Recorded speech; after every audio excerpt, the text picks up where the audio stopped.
You catch it in a blink, a half-second clip that should have been nothing. Except it feels like a door clicking shut, Ariana Grande turning her head, and the smile that usually arrives on cue does not show up. And for one beat, the camera sees a different version of her. When she first enters this story, she looks like a pop spell made human heart-shaped softness with a warm suntan glow, oversized dark eyes, sharpened by a razor-clean winged cheeks that catch light like glass glossy full lips, and that sleek high ponytail silhouette that reads like a logo before she even moves.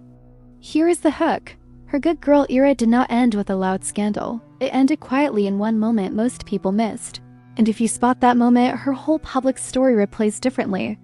At the start, the image is pure polish, petite powerhouse voice, bubble bright energy, the kind of celebrity people label harmless. And harmless is a word the internet worships because harmless is easy to consume. The first turn comes when you realize harmless is also a cage, because once millions decide you are the sweet one, they start hunting for the exact second you fail to be sweet. Every appearance becomes a test, every candid becomes evidence. Every expression gets graded like homework, and the reward for passing is not peace. It is a higher expectation next time. Then the pressure builds the way water rises in a room, not one dramatic splash, just a steady climb. The second turn hits when fans begin confusing access with affection. They want constant content, constant reassurance, constant softness. And the moment she protects her energy, the silence gets translated into attitude. You see it in how quickly people rewrite a quiet day into a rumor, how they treat privacy like betrayal, how they act like her job is not music but comfort, like her main purpose is to be emotionally available on demand. The third turn is where the mask becomes a job. The cute aesthetic turns into a uniform. The smile turns into a reflex. The always sweet tone becomes a script she has to keep reading even when life is pulling her in the opposite direction. This is where the story stops being about glam and becomes about survival. Because sweetness is not endless, it is a resource. And every time you spend it for strangers, you have less left for yourself. People call it maturity when she stays calm, but sometimes calm is not calm, it is containment. It is holding your real feelings behind your teeth because, one wrong expression can become a week of commentary. Now comes the proof bait, the tiny receipts people collect like pins on a board. A microclip where her shoulders drop the second she thinks the camera is off.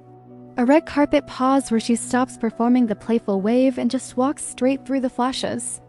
A backstage angle where she looks past the crowd instead of into it, like she is scanning for exits. A post that lands perfectly on schedule but feels emotionally late, like it was planned, not felt. None of these moments prove anything alone, but together they form a pattern that is impossible to ignore. She is still polite, but she is less available, and that single shift changes the whole energy of the room. Then the moment arrives, quiet and almost boring if you do not know what to look for. It happens at a harmless event, the kind that should have been easy, and the camera catches her for one breath where her expression goes still, not angry, not sad, just clear, like a switch flipping from pleasing to protecting.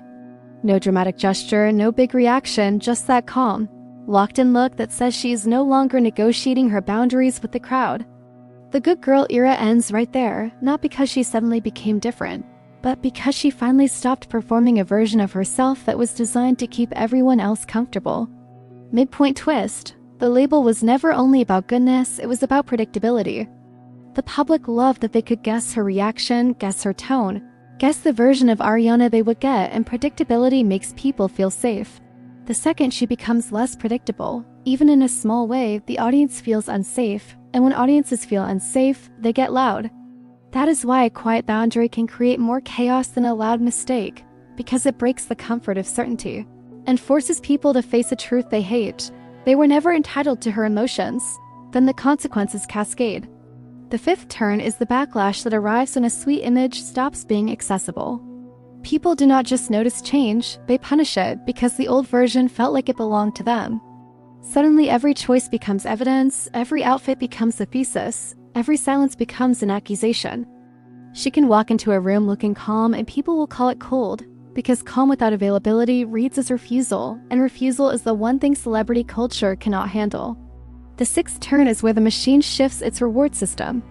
Sweetness used to be the currency, but reactions are more profitable than warmth. So the internet starts rewarding whatever creates the strongest emotion, even if it is negative.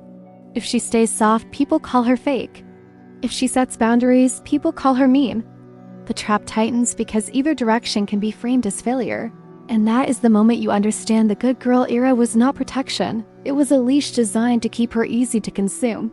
Dark twist, the public was not only praising her kindness, it was praising how convenient she was. Gunna always on, always responsive, always willing to be interpreted. And the instant she stopped being convenient, the love started sounding conditional.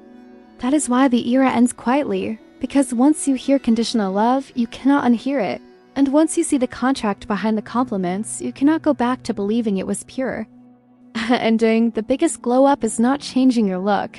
It is changing your relationship with approval. Ariana's good girl era ended in the moment she chose self-protection over being endlessly liked. And that choice is what separates a celebrity who survives from a celebrity who gets swallowed. Like and subscribe for more. And comment this: would you rather be loved for being sweet and always available, or respected for being real and hard to reach, and which is the bigger trap, approval or attention?